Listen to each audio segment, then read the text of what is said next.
Hola, buen día. Hola, Francisco, ¿cómo estás? ¿Qué Hola, tal? buenos días a todos, Hola. buenos días. Hola, buen día a todos. Buenas tardes a todos. Buenas tardes, Benito. Bienvenido. ¿Qué tal? Encantado. Hola. Perfecto.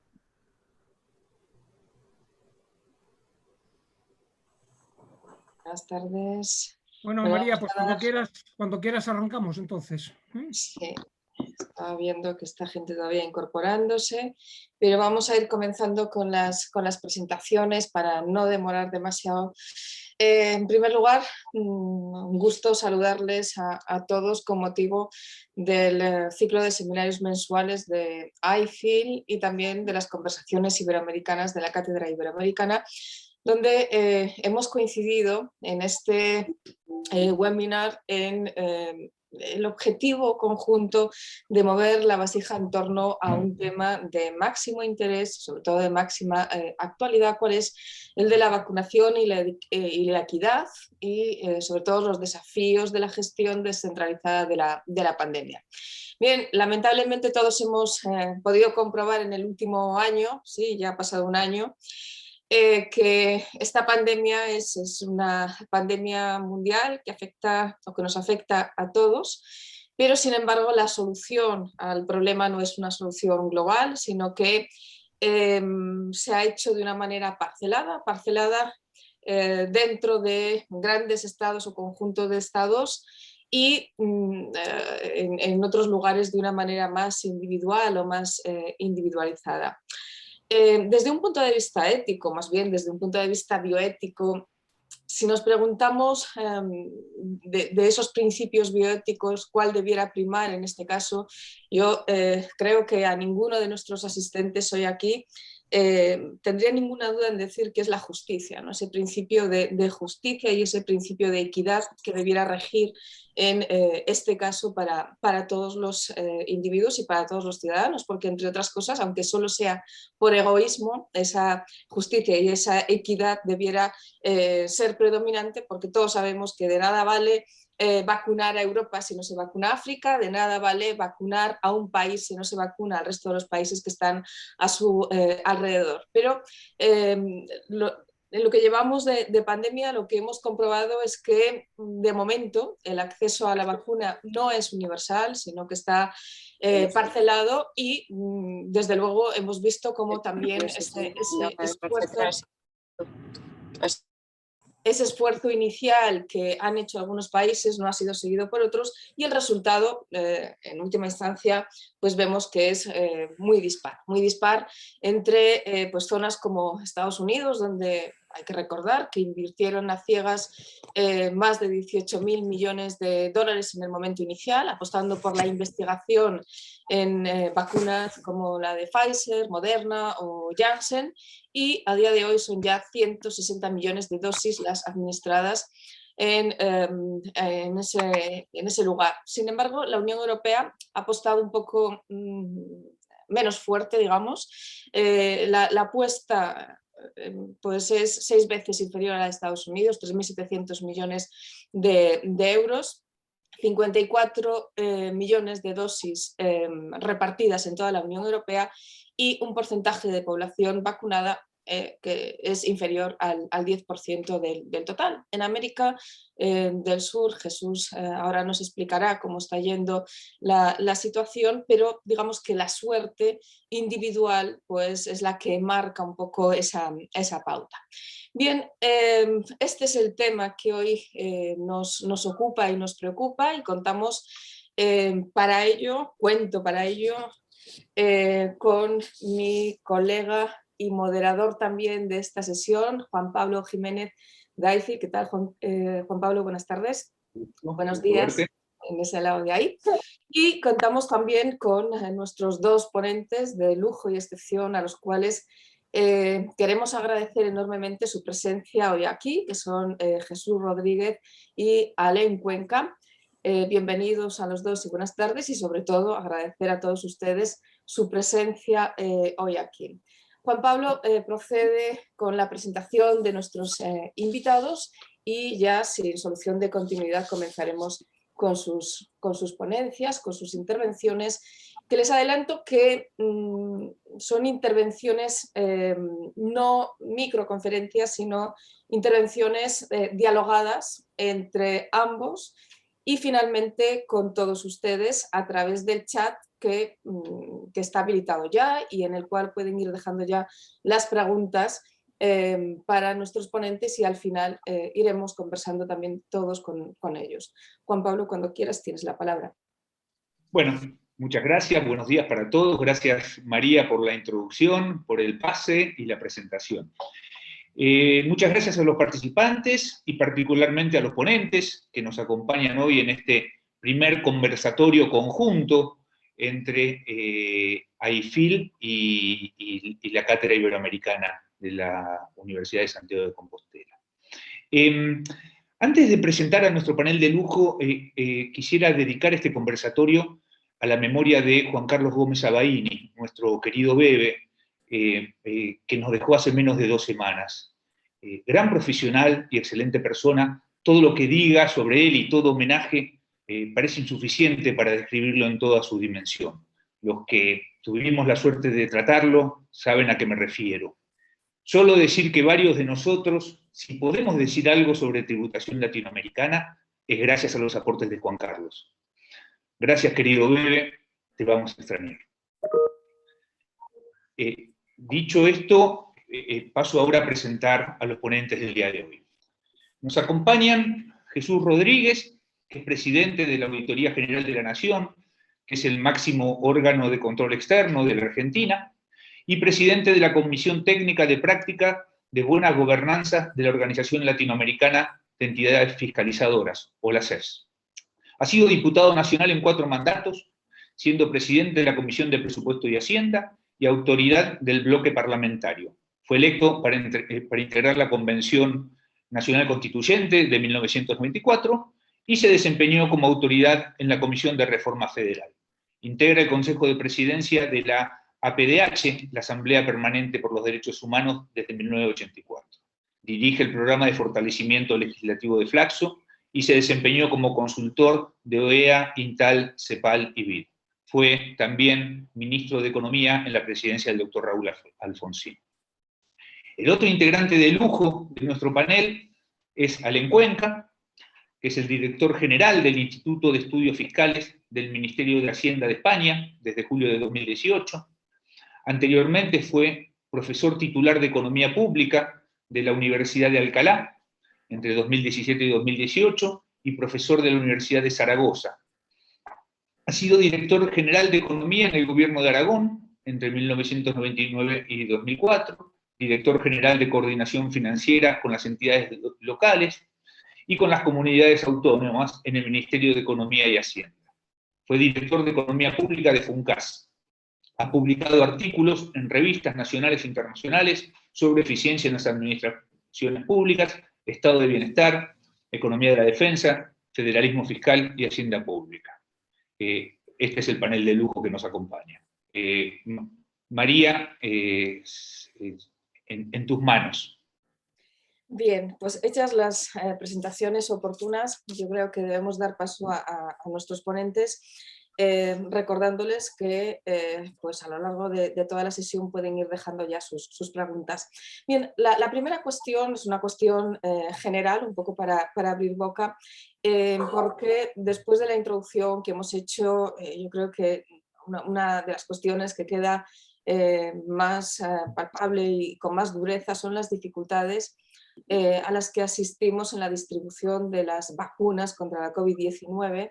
Y entonces la primera pregunta que les lanzo es ¿cuáles creen que son las ventajas y cuáles los riesgos de una provisión descentralizada de esas vacunas? Podemos empezar, por ejemplo, Jesús, dando respuesta a esta pregunta paraguas o marco más general, y luego Alén y vamos descendiendo en el detalle. Sí, cómo no. Muchas gracias, María. Ciertamente el reconocimiento por la invitación formulada por la Cátedra Iberoamericana de la Universidad de Santiago de Compostela y por AIFIL. Y contento por tener la oportunidad de conversar esta mañana, para nosotros tarde, para los que están del otro lado del océano, sobre un tema complejo y muy desafiante para todo el mundo, particularmente para la región de América Latina. Tú decías, María, de la descentralización en la distribución de vacunas, y a mí me parece, tal vez, como para centrar la discusión, que estamos discutiendo esto porque tenemos la pandemia y tal vez pueda ser útil hacer algún comentario en relación a lo que la pandemia significa para nuestra región.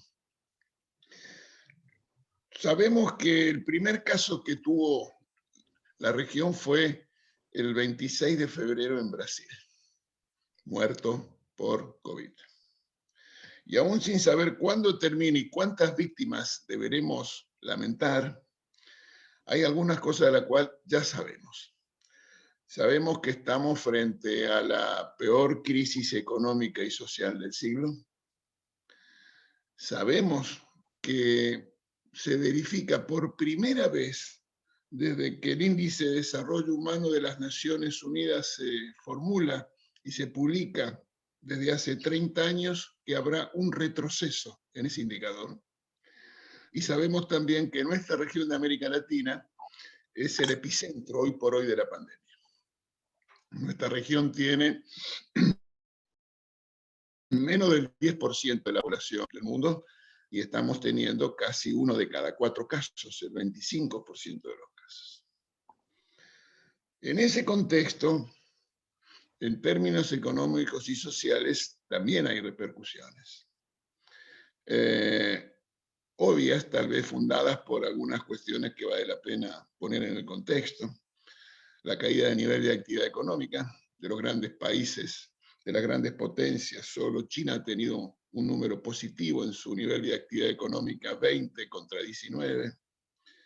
Eso hizo que cayeran los flujos comerciales.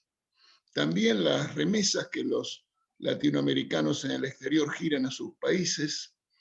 La reducción de la inversión extranjera directa, y todo eso hace que nuestra región de América Latina consolide un dato muy preocupante, que es la segunda década perdida en términos económicos y sociales de nuestra región de América Latina. Esto trae consecuencias. Primera, tendremos sociedades más pobres y más desiguales. En la caída más fuerte desde el año 30 del siglo pasado, nos dice la CEPAL, que también nos da 2 números dramáticos. Se incrementa el número de pobres en 45 millones de personas, y en términos de la empresarialidad, estiman que más de 2,5 millones de empresas habrán cerrado en el año que terminó.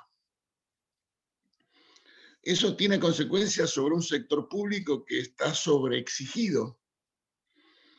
Hay un estudio del Fondo Monetario que dijo, hecho sobre 55, una muestra de 55 países, de los cuales hay 7 de América Latina, donde cuantifican el esfuerzo, tanto de gastos presupuestarios como de ayuda financiera.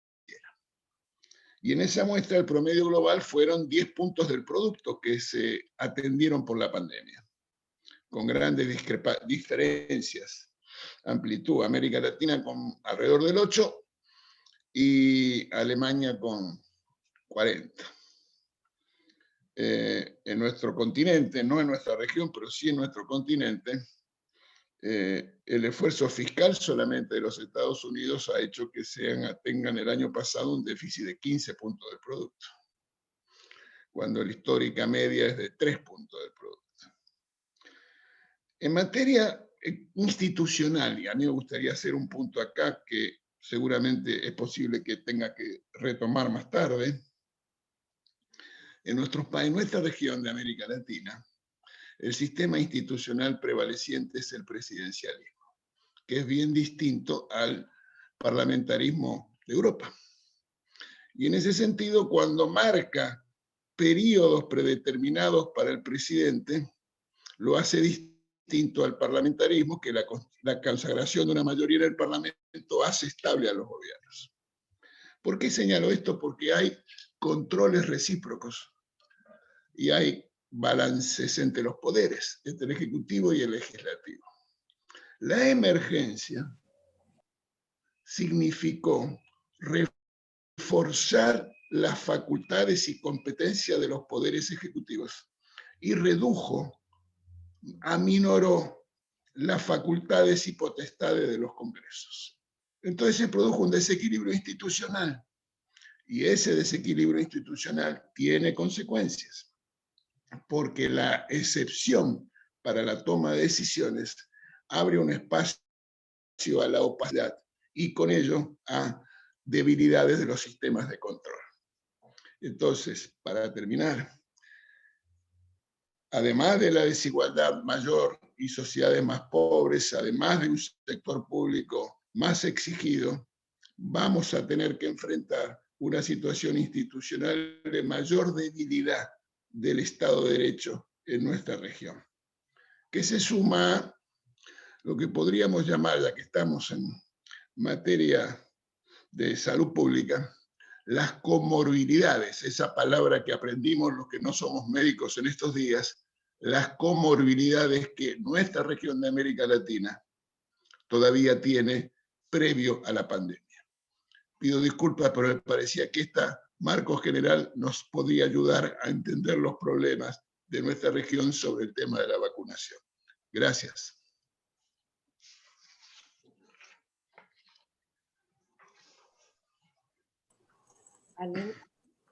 Muy bien, bueno, muy buenas tardes o buenos días. Muchísimas gracias por la invitación, ¿no?, a participar en este conversatorio, ¿no?, invitación de IFIL y de el Foro Iberoamericano, la Cátedra Iberoamericana.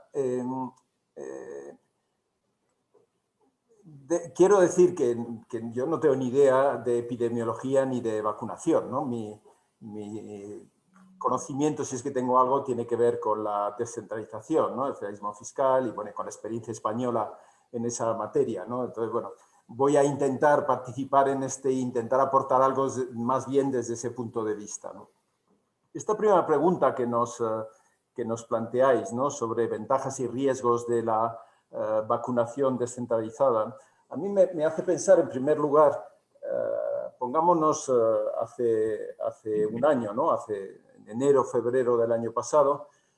Como bien ha señalado María, pues algunos países invirtieron cantidades ingentes de dinero con un riesgo enorme de no obtener resultados, ¿no? Y otros países fueron más conservadores, ¿no? Invirtieron menos, ¿no?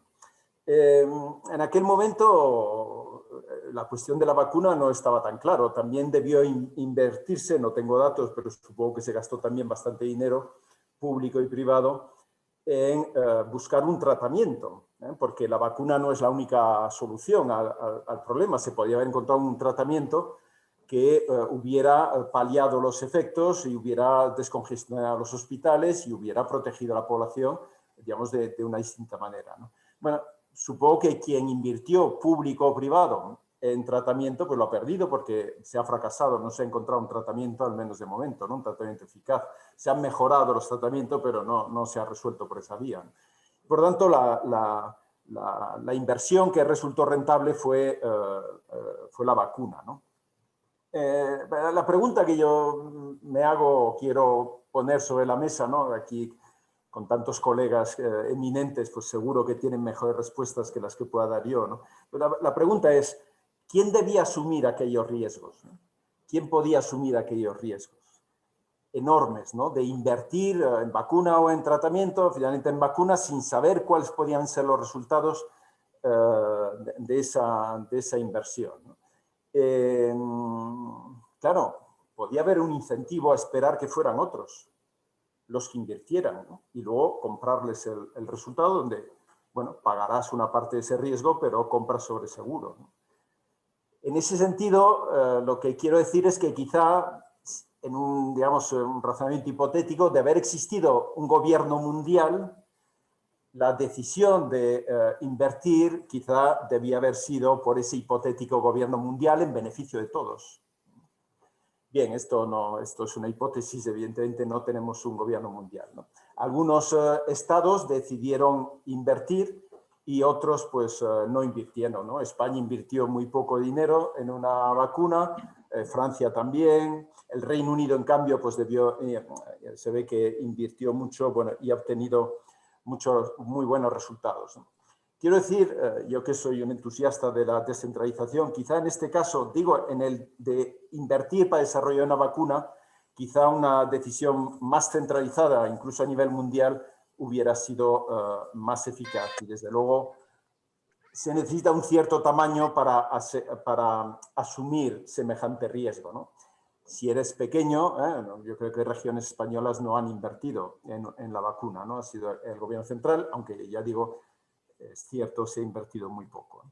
Pero bueno, esto es una reflexión teórica, ¿no? No estamos allí, ahora estamos en si debemos o no, si hay ventajas o inconvenientes de descentralizar la compra o descentralizar el proceso de inoculación de la vacuna. Creo que es distinto, ¿no? Inicialmente un economista pensaría, un federalista, pensaría, bueno, hay que descentralizar la compra, cada gobierno, digamos, subcentral tendrá incentivos para buscar soluciones eficientes, habrá una cierta competencia entre ellos y conseguirán finalmente mejores resultados, ¿no? Esta justificación que habitualmente se da en parte, ¿no?, a la descentralización de las decisiones públicas, quizá en este caso debe tener en cuenta también que en este mercado para comprar vacunas, en este momento, en el otro lado, en el lado de la oferta, no hay competencia, o muy poca. Y por tanto, si el lado de la oferta está en una posición monopolista, y seguramente lo estaba mucho más cuando, digamos, las compras se hacían sin saber los resultados, creo que descentralizar las compras hubiera tenido serios riesgos, ¿no? Y creo que, al menos en el caso de la Unión Europea, centralizar las compras fue un acierto, ¿no? Con los inconvenientes, seguramente luego hablaremos de esto, con los errores, vamos a decir, que se han podido cometer, ¿no? Y por otro lado, pues digamos, el planteamiento inicial, ¿no?, esta pregunta inicial, ¿debemos descentralizar la vacuna? Yo creo que sí, ¿no? Cuanto más cercano, digamos, ¿no?, a un cierto entorno. En el caso de España, pues las comunidades autónomas, que son las competentes en materia de sanidad, pues tienen ese proceso en sus manos. Y bueno, en España, que es uno de los países más descentralizados de la Unión Europea, esto está funcionando bastante bien. Ya sé que llevamos retraso en toda Europa respecto a otros países, pero dentro de Europa España es uno de los que más rápidamente está vacunando y tiene esta competencia, digamos, totalmente descentralizada, ¿no? Sin embargo, sí que me gustaría, porque ya que se nos decía ventajas y riesgos, sí que me gustaría dejar sobre la mesa que la vacunación en España está descentralizada y en manos de las comunidades autónomas, pero con una coordinación, digamos, por parte del gobierno central, ¿no? E incluso en el marco de la Unión Europea, ¿no? Supongamos que alguna comunidad autónoma decidiera no vacunar o por la razón que sea no lograra poner en marcha un proceso de vacunación eficaz, ¿no? Debería intervenir el gobierno, lo mismo para un país de la Unión Europea, ¿no? ¿Debería intervenir el gobierno superior en ese caso? Hombre, la vacuna es un bien privado, pero también es un bien que tiene efectos externos notables. Y por tanto, si hay libre circulación de ciudadanos, cuidado con descentralizar totalmente el proceso de vacunación sin ningún tipo de, vamos a decir, supervisión o coordinación, porque una comunidad autónoma o un Estado dentro de la Unión Europea podría decidir que, bueno, oye, si se vacunan todos los demás, quizá el virus deje de circular y yo no he gastado un duro, ¿no? O sea que, en el caso de España, y con esto termino, hay que subrayar que la vacunación, el coste de la vacunación es asumido por el gobierno central, ¿eh? Y el proceso de inoculación, ¿no?, la logística de ponerlo esto en marcha, lo hacen las comunidades autónomas. Lo digo porque también, como ha citado al principio María, ¿no? El principio de equidad, con eso está garantizado, ¿no? En fin, estas eran mis primeras consideraciones, ¿no? En relación con esta pregunta que planteáis.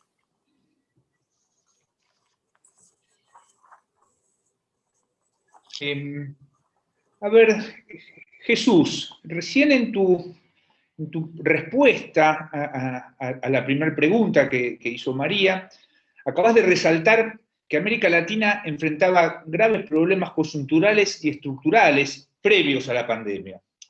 ¿Podrías desarrollar un poco más a qué te referís con eso de las comorbilidades previas de la región? Gracias. Sí,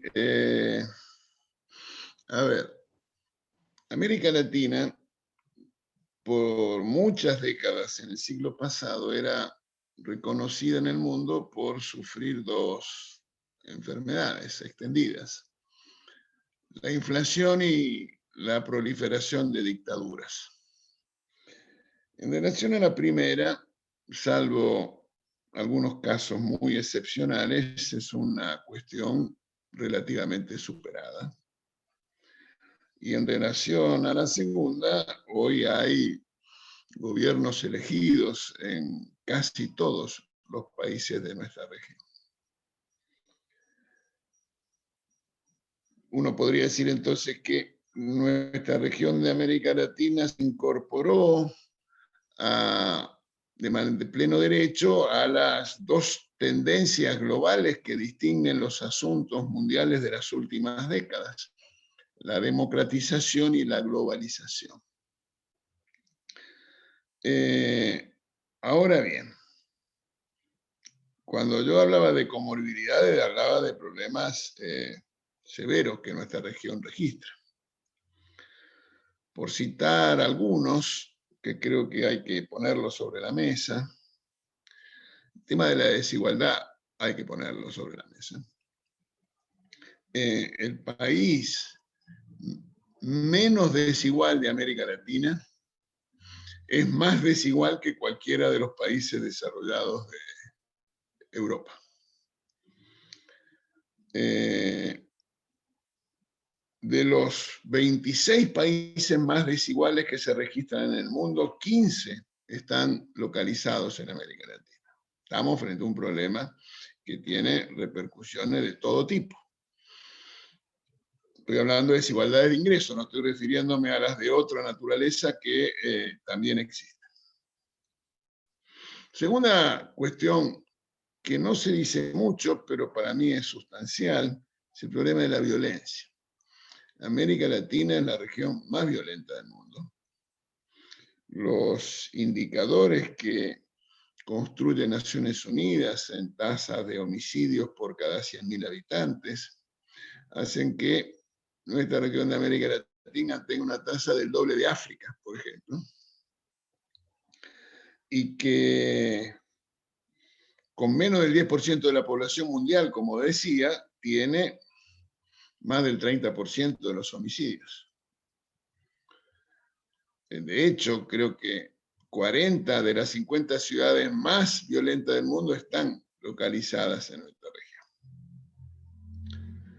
La tercera cosa que hay que poner sobre la mesa y que tiene vasos comunicantes con el tema particular y específico que hoy nos convoca, es una merma en la capacidad de nuestros países para enfrentar episodios de corrupción. Hay una situación muy preocupante en muchos de nuestros países. Y eso nos trae a una consecuencia que está vinculado con lo que decía en mi primera intervención de la afectación de la calidad de las instituciones, derivada del desequilibrio institucional que se produce por el uso de facultades extraordinarias en la emergencia por parte de los poderes ejecutivos. Y es algo que se inserta también en un problema global. Hay quienes hablan de la recesión democrática que se vive en este momento en muchos países. Se habla mucho de del asedio al sistema democrático, etc. Y yo quiero señalar que hay indicadores que en nuestra región existen.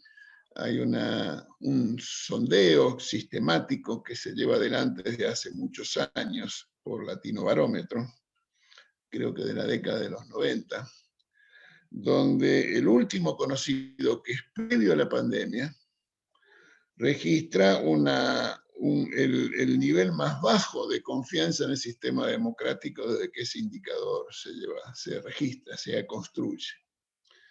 Entonces, cuando uno combina una situación de dificultades de convivencia social derivada por la violencia, la desigualdad, la falta de confianza por inconducta de gobiernos, esa falta de confianza genera una situación de descreimiento, de ajenidad, de desinvolucramiento de las cuestiones públicas, que no es una buena compañía para una sociedad que, fruto de la pandemia, alimenta miedos individuales, acrecienta incertidumbres sociales y abre condiciones, como ha sido visto, está a la vista, y es dramático, la emergencia de liderazgos claramente no democráticos. Ciertamente pasa en nuestra región y en otros lados, pero en nuestra región es dramáticamente visible, y eso es un problema que me parece tiene que ver con eso que me preguntaba Juan Pablo, y que en el caso de la vacunación hubo en varios países episodios que refuerzan esa desconfianza sobre la conducta y las actitudes de los gobernantes. A eso me refería.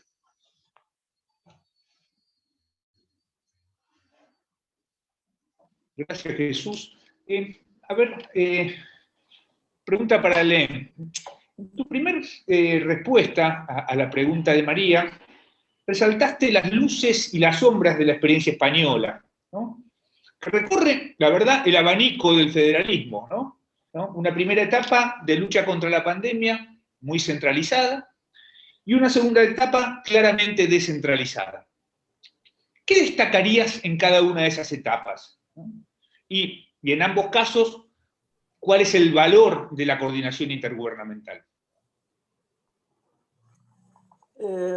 Vamos a ver, aquí he visto varios colegas, ¿no? Javier Suárez, Paco Pedraja, Santiago Lago, María Cabal, digo colegas españoles que seguramente tendrán mucho que podrían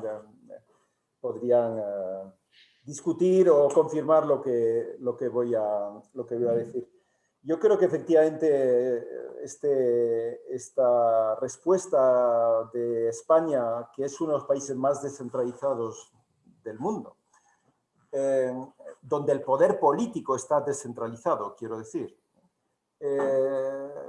¿Cómo hemos respondido a la pandemia? Creo que será una experiencia muy interesante. Como has señalado, inicialmente entre marzo y junio del año pasado, se utilizó una herramienta prevista en nuestra Constitución, que es la posibilidad de recentralizar el poder en caso de emergencia. En este caso se declaró el estado de alarma, que es una figura que otorga al presidente del gobierno, que convierte al presidente del gobierno central en la máxima autoridad del país, y que esa autoridad la puede delegar.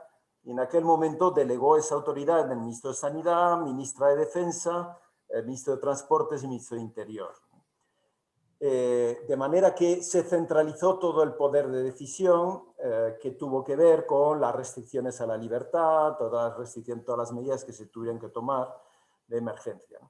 En ese periodo, la competencia para gestionar los servicios sanitarios y los servicios sociales permanecía en las comunidades autónomas, y por tanto fue necesario una gran labor de coordinación, ¿no?, entre la autoridad central y las comunidades autónomas, que seguían siendo competentes en la gestión de la asistencia sanitaria y de los servicios sociales.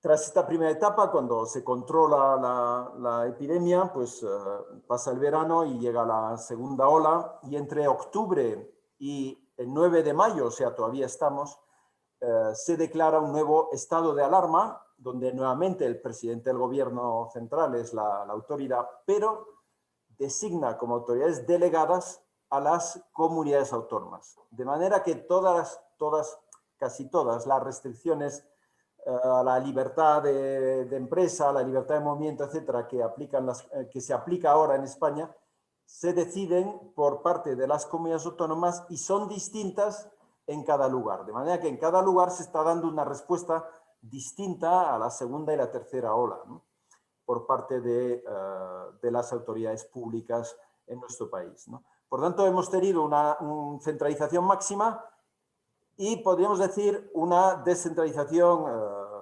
muy importante en la segunda estado de alarma. En este momento estamos en esa fase, ¿no? Entonces, ¿qué hemos aprendido, ¿no? Evidentemente, como decías, Juan Pablo, hemos aprendido que la coordinación es muy importante, ¿eh? Y la coordinación se ha practicado entre los distintos, principalmente entre el Ministerio de Sanidad y los consejeros de Sanidad de cada una de las comunidades autónomas. Probablemente ese proceso habrá sido mejorable, no lo conozco en detalle, pero en todo caso ha habido más de 70 reuniones del Consejo Interterritorial de Salud, o sea que ha habido muchísima, al menos diálogo, conversación y búsqueda de acuerdos entre las distintas administraciones, ¿no? Más de 70 significa más de uno a la semana, ¿no? Yo extraigo de esta experiencia, de momento, algunas conclusiones, vamos a decir, para debate, ¿no?, que las pongo sobre la mesa como elementos para debatir con todos ustedes, ¿no? Una primera conclusión, y ya se han hecho algunos trabajos que tratan de identificar los factores que explican la mayor o menor incidencia del virus en distintas regiones de Europa, la respuesta que se da en cada sitio, etc. Yo creo que es pronto todavía para poder obtener conclusiones, ¿no? Pero además mi intuición, y esto es lo que quiero poner sobre la mesa para debate, ¿no?, como experiencia no solo de España, sino quizá de toda Europa o de todos los países federales, digo que mi intuición es que no llegaremos a identificar el grado de descentralización como un factor explicativo relevante en el impacto de la pandemia. Tanto el impacto, digamos, sanitario como en las respuestas, el impacto sobre la salud como en las respuestas del sistema sanitario, del sistema de servicios sociales. Yo creo que hay países centralizados que lo han hecho mejor que otros centralizados, hay países descentralizados que lo han hecho mejor que otros o peor, ¿no? No creo que el grado de descentralización de cada país vaya a ser un factor determinante del resultado, ¿no? Otra cosa que creo que hemos aprendido, y yo creo que el caso de España, claro, el caso de España lo he vivido de mucho más cerca, ¿no?, es que se pone una vez más de manifiesto, y yo creo que durante este año se ha puesto de manera muy notable de manifiesto, que cuando el poder político se comparte territorialmente, el conflicto político se viste de conflicto territorial. En España estamos viviendo una situación excepcional en este sentido, ¿no?, porque saben que tenemos algunas partes de nuestro territorio donde una parte de la población, minoritaria en todos los casos, pero una parte de la población, digamos, tiene tendencias, vamos a decir, independentistas. Un caso particular, un caso muy extraño de este debate político que se ha generado en torno a la pandemia es que una comunidad autónoma como, digamos, donde está la capital, como Madrid, parece más independentista que cualquier otra, ¿no?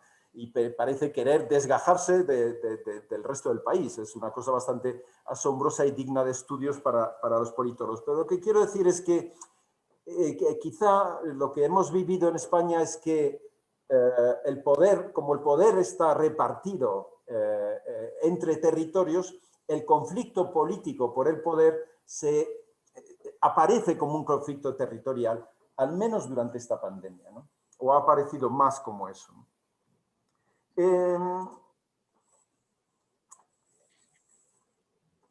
Un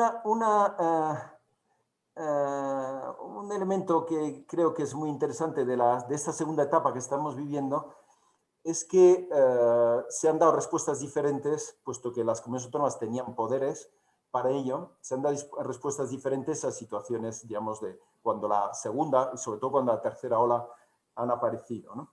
Y han impactado de distinta manera en los territorios, ¿no? Esto me llama mucho la atención porque he seguido mucho durante estos meses que hemos tenido más tiempo la actualidad en Francia, país centralizado donde los haya, ¿no? Y cuando aquí descentralizábamos, allí algunos colegas o amigos se mofaban, ¿no?, de que en cada sitio, por ejemplo, las restricciones para las vacaciones de Navidad fueran diferentes, ¿no? Y ahora, muy recientemente, en las últimas semanas en Francia, se han visto obligados a tomar medidas diferentes en función del territorio, como no puede ser de otra manera, aunque lo ha hecho el gobierno central, que es el que tiene el poder, ¿no? O sea que descentralizar el poder de afrontar la pandemia ha permitido dar respuestas más adecuadas, ¿no? En el caso de España, Paco Pedraja me lo confirmará, la respuesta de Extremadura, que ha sido muy diferente a la de Madrid, ha dado resultados, al menos en términos de contagios, mucho mejores, ¿no? Por tanto, dejar el poder a quien tiene la capacidad, a quien, digamos, está más cerca del problema y dar respuestas diferentes según problemas diferentes, o sea, un éxito del federalismo fiscal. Creo que esta pandemia, en el caso de España, en la segunda ola, lo ha puesto de manifiesto. Hombre, no me gustaría, para terminar esta segunda intervención, no me gustaría eludir, puesto que trabajo, digamos, para el gobierno central, no me gustaría eludir una realidad, y es que se han cometido errores durante este tiempo, ¿no? Está por evaluar, ¿no?, y por estudiar, y seguramente pasarán años hasta que podamos identificar cuándo acertamos, cuándo nos equivocamos, ¿no? Hay un estudio muy reciente del CSIC que pone manifiesto una cosa que creo que es muy interesante desde el punto de vista del modelo federal que tenemos en España, ¿no?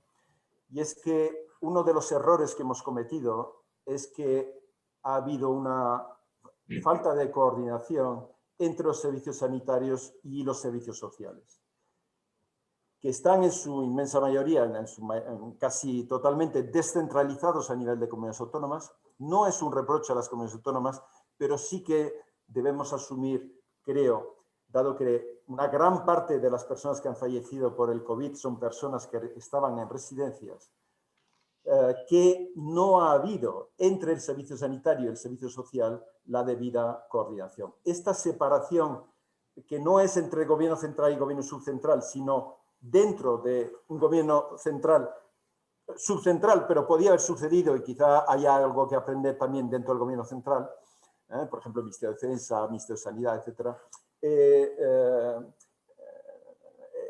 Ahí ha habido algo que no ha funcionado bien y algo tenemos que aprender, ¿no? Algo que dramáticamente no ha funcionado bien, algo de lo que hay, algo que aprender para el futuro Estado descentralizado, ¿no? Quizá un segundo error en los primeros meses, ¿no?, fue intentar centralizar las compras de material cuando el Ministerio de Sanidad no tenía ni personal ni experiencia en comprar. Y resultó que las comunidades autónomas, muy acostumbradas a comprar todo tipo de material sanitario, puesto que las que menos tiempo llevan casi 20 años gestionando la sanidad, otras llevan 30 años gestionando la sanidad, incluso casi 40, probablemente ahí hubo algo que podríamos entender que fue un error, que fue intentar centralizar las compras por aquello de tener un mayor poder de negociación, pero carecer de personal y de la expertise, del conocimiento de los mercados que el Ministerio de Sanidad pues ya no tiene, puesto que en España solo gestiona el 8% del gasto sanitario. O sea que creo que esta pandemia, una vez que pasen las terribles consecuencias sanitarias, que como saben ustedes en España han sido muy graves, tenemos cosas que aprender, tenemos cosas que mejorar. Yo creo que algunas han funcionado mejor que otras, pero, en fin, esta sería un poco mi balance de luces y sombras, ¿no?, respecto a la experiencia española. Muy bien, pues muchas gracias de nuevo a los dos.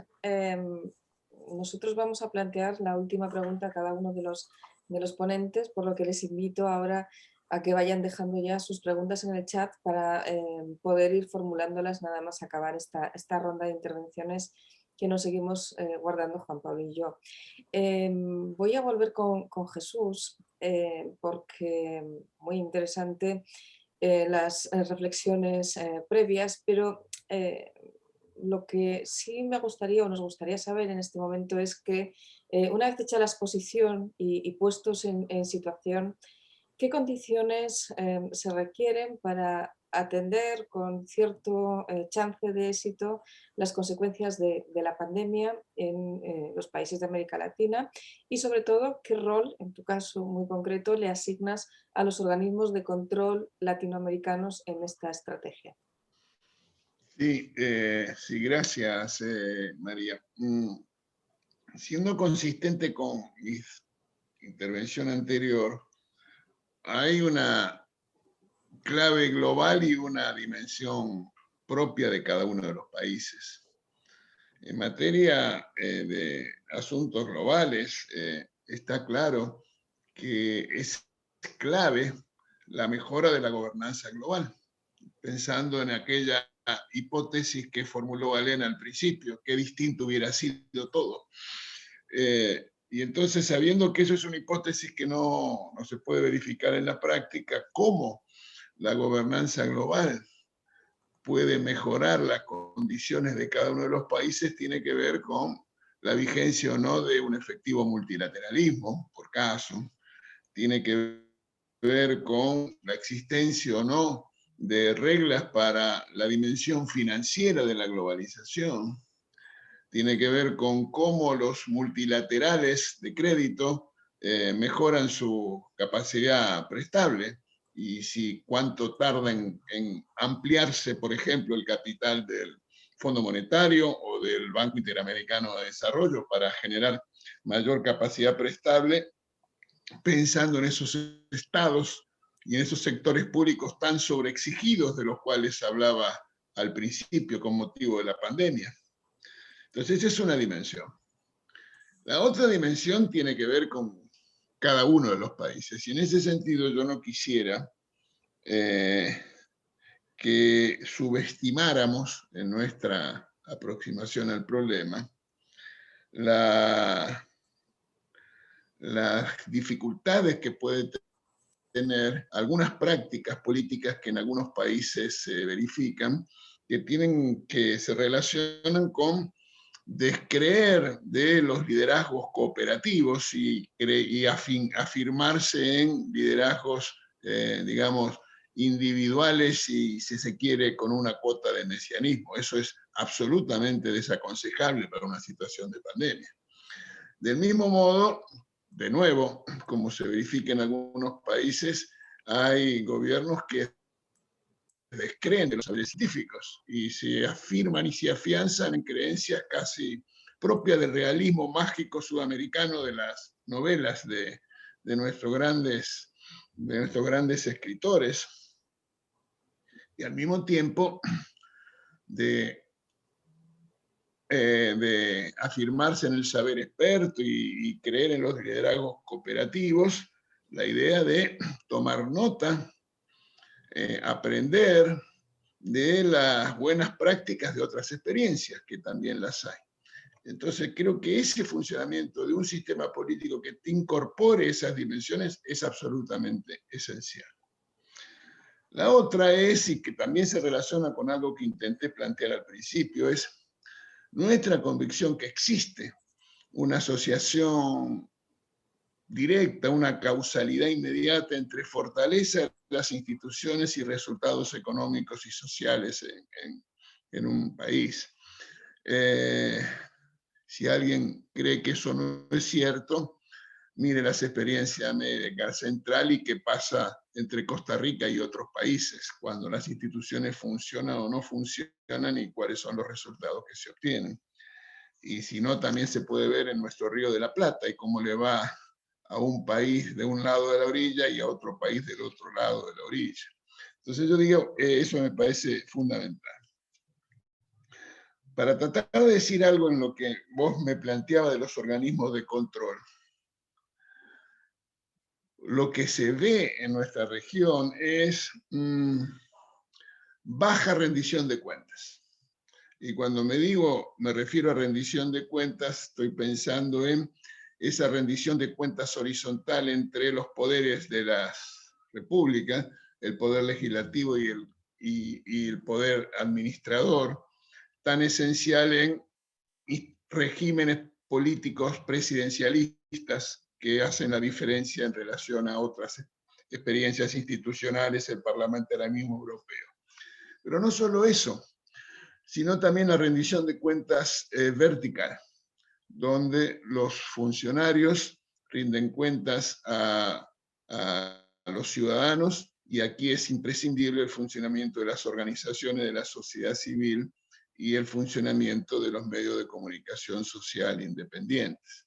Entonces, avanzar en esta rendición de cuentas, tanto horizontal como vertical, es imprescindible, pensando en aquello de restaurar la confianza social en las instituciones, que es imprescindible para que estas instituciones cumplan con esa condición necesaria para los buenos resultados económicos y sociales.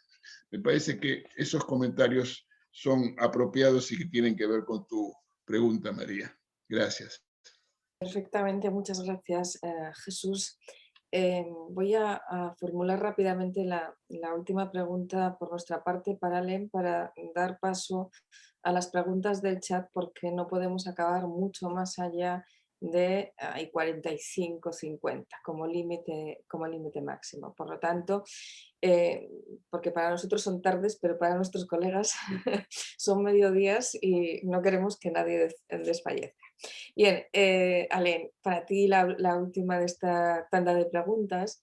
Vamos a alejar un poco el foco de donde lo habíamos puesto, porque si bien es cierto que en ese juego de centralización, descentralización, en nuestro caso la Unión Europea ha jugado un papel importante en la pandemia, y probablemente esto suponga un punto de inflexión, o algunos queremos verlo como tal, ¿no?, en un antes y un después de la propia Unión Europea.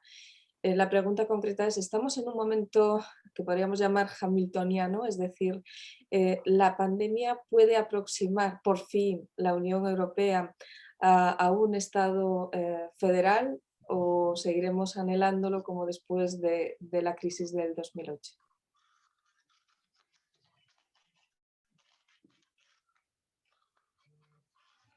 Alain, el micro. Digo que ojalá, ¿no? Ojalá estemos más cerca. Sin duda estamos todavía muy lejos de un Estado de una Unión Europea como Estado federal, pero quizá estemos más cerca de eso, un poquito más cerca de eso que hace 2 años, ¿no?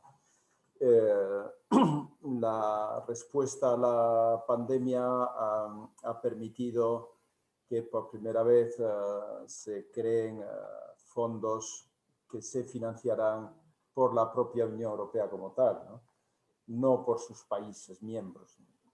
Al menos, salvo las últimas noticias, parece que esto ponían en duda, pero el año pasado, en julio del año pasado, se acordó un paquete de inversiones que deberían aportar a España 72.000 millones de euros en transferencias y otros tantos en préstamos financiados con cargo a deuda que emite la propia Comisión y que se financiarán en un futuro con recursos propios, con algún tipo de impuesto, ¿no? Si esto es así, esto es un primer paso hacia un gobierno federal un poco más potente, ¿no? En este momento la Unión Europea, en términos de su capacidad de gastos o el PIB, es muy reducida, ¿no? después de esta pandemia va a ser el doble, o sea, va a seguir siendo muy reducida, pero por lo menos se ha dado un paso adelante, sobre todo en la idea de mutualizar una parte de los riesgos, ¿no? Insisto, estamos lejos de una Europa federal, pero creo que este es un aspecto, nuevamente, una herencia positiva, ¿no?, de la pandemia.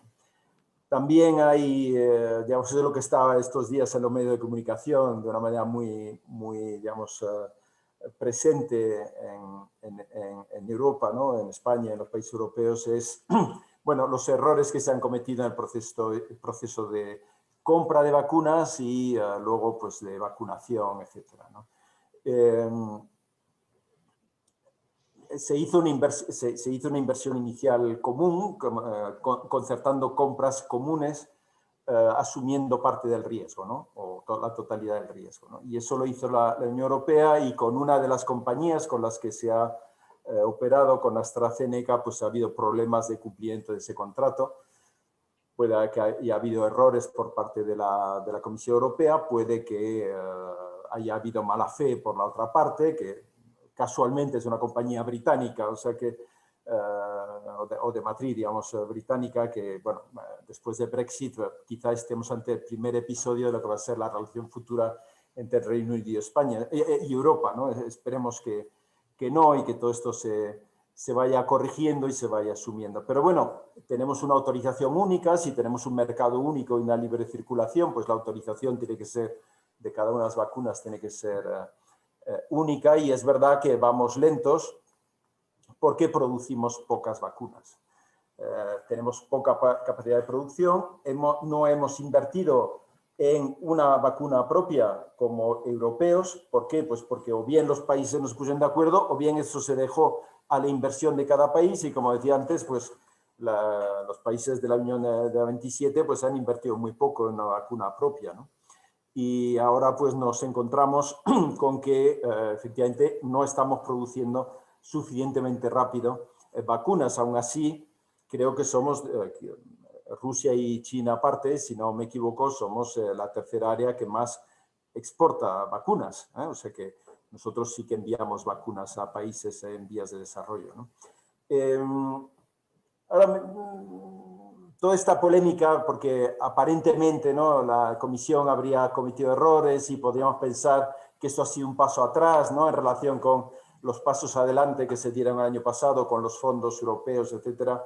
Yo diría que el proceso de vacunación está muy lejos de haber acabado. Es verdad que llevamos un retraso si comparamos con Estados Unidos y con el Reino Unido, y por tanto, pues bueno, hay que asumirlo y hay que intentar superarlo, ¿no? Pero en fin, aún así no ha acabado, ¿no? Y dentro de lo que, si comparamos España con los demás países europeos, el nivel de vacunación en España es muy similar a los de otros países europeos, y detrás de nosotros están Francia, Alemania, Italia, es decir, países relevantes, ¿no? Por muy poco, por cierto, estamos casi todos igual. En fin, en definitiva, ¿Europa está más cerca de ser un Estado federal? Sí, pero está todavía muy lejos.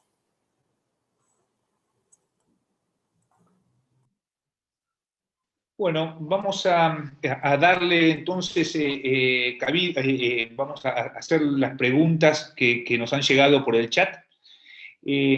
Voy a empezar con un par de preguntas que creo más directas para Alain. Una que tiene que ver con algo que comentaste, que bueno, Benito Arruñada te pregunta, ya que has hablado del liderazgo español en vacunación, ¿cómo explica que España, 0,21, solo supere dentro de la Unión Europea a Polonia, 0,19 en la tasa de vacunación en la última semana?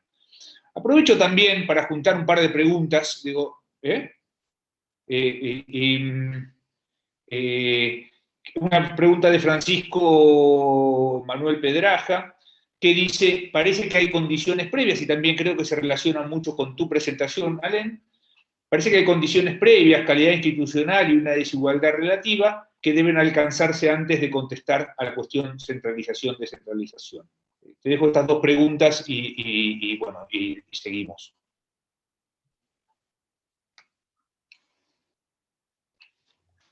El micro. No se te escucha, Alen. Perdón, sí, ya voy. Perdón. Digo que si ha hablado del liderazgo de España en la vacunación, me disculpo, yo no he querido decir que España sea líder en la vacunación. He querido decir que comparado con otros países relevantes, grandes de la Unión Europea, el porcentaje de personas vacunadas en España en total es superior al que ha habido en Francia, en Alemania o en Italia hasta el momento.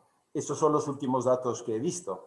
No sé lo que ha pasado la última semana, pero en total vamos por delante de esos países. Por muy poco, la verdad es que 4,32% en unos y 4,25% en otros por ciento de la población con 2 vacunas es muy poca diferencia. O sea que si hablo de liderazgo, me disculpo, yo no quería hablar de liderazgo. Lo que he querido decir es que España, como país descentralizado, va igual de bien o incluso mejor que otros países centralizados o incluso descentralizados. Y sobre si, efectivamente, Paco Pedraja, ¿no? Evidentemente, si hemos de atribuir... Por eso quería decir yo inicialmente que... Por eso he tratado de decir que tengo la intuición de que el grado de descentralización no va a aparecer, a emerger en el futuro cuando se pueda estudiar con datos ya finales, esperemos que sea pronto,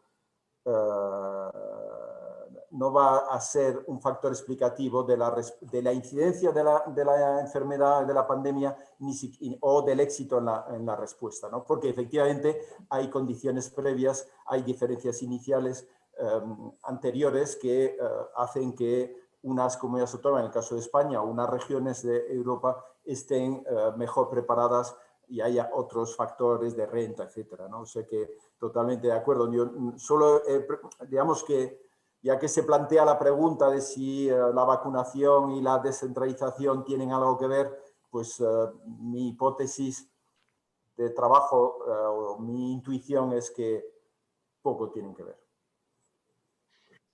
Muy bien, muchas gracias.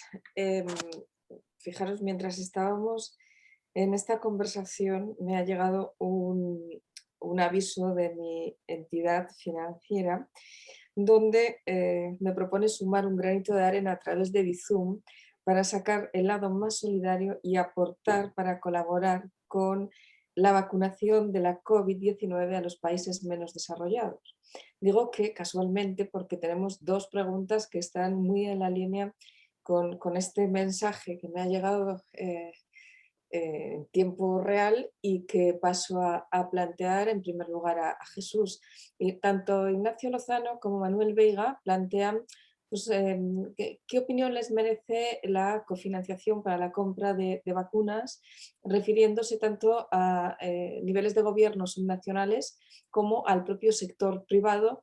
Y si considera que, dice literalmente Manuel, si debemos dejar en manos de la caridad sistemas de países subdesarrollados o sistemas de vacunación en los países subdesarrollados, ¿no? Y también está entrando ahora otra pregunta de Celia Silva Carballo, que va en la misma línea, cómo ayudar a los países en desarrollo a acelerar el proceso de vacunación, ¿no? Con lo cual, uno de los temas que más preocupan una vez que nos hemos mirado en el espejo cada uno de nosotros es precisamente cómo esos países menos desarrollados deben acceder a las vacunas, a los procesos de vacunación y si debemos fiarlo todo al sector público o hay también esa necesidad de colaboración por parte del sector privado. Sí, gracias María y a los colegas que hicieron los planteos y las preguntas. Estamos conversando sobre una dimensión, la vacuna y la descentralización, que es la intersección en un punto de una política pública, la salud, y cómo se combina eso con las responsabilidades de una cuestión, la vacunación, en distintos niveles de gobierno. Me gustaría hacer un comentario primero conceptual y luego una evidencia. Parece que la evidencia a la cual quiero referirme es la asimetría que existe en buena parte de los países de América Latina en cuanto a desigualdades regionales en términos de ingreso, que es bastante distinto a lo que se ve en Europa. En países como Colombia, Argentina o Brasil, la diferencia que existe en la región más rica de cada una de esas naciones y la región más pobre es de 7 u 8 veces.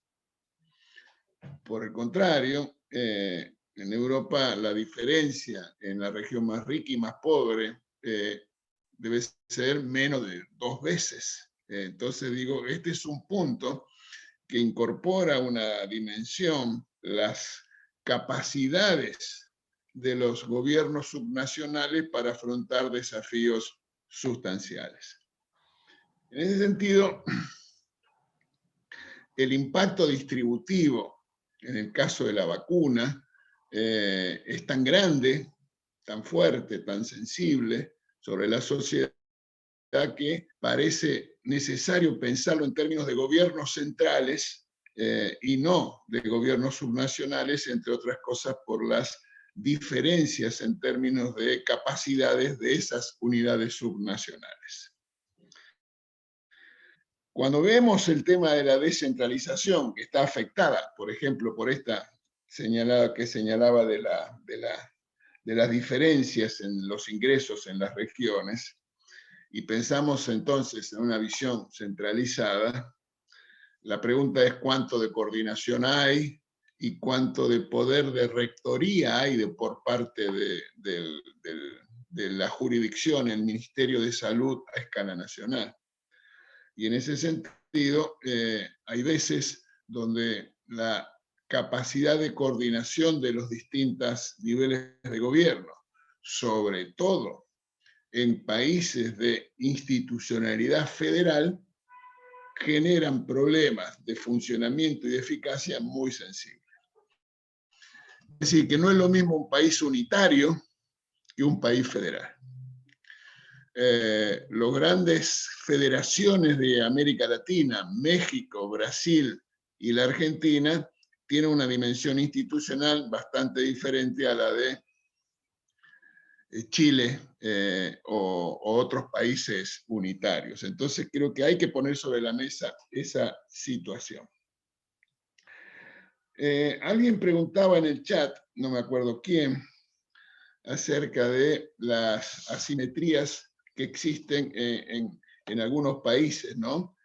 Y por qué Chile va con un ritmo y otros países con un ritmo más lento de vacunación. Me gustaría decir aquí, a riesgo de ser un poco audaz, que la solidez de las institucional de los países y la capacidad de los estados, que es bastante distinto a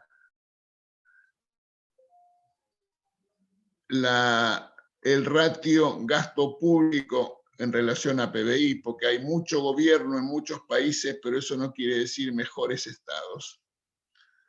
Entonces, lo que quiero señalar es que el funcionamiento del sistema político explica en alguna medida las asimetrías. No casualmente, Costa Rica, Uruguay y Chile expresan de los mejores indicadores en términos de atención de la pandemia. Y no casualmente otros países que tienen, aunque tengan mucho gobierno, no necesariamente tienen Estado, y cuando hay instituciones débiles y cuando hay liderazgos políticos más proclives a los movimientismos populistas, los resultados son menos satisfactorios. Gracias.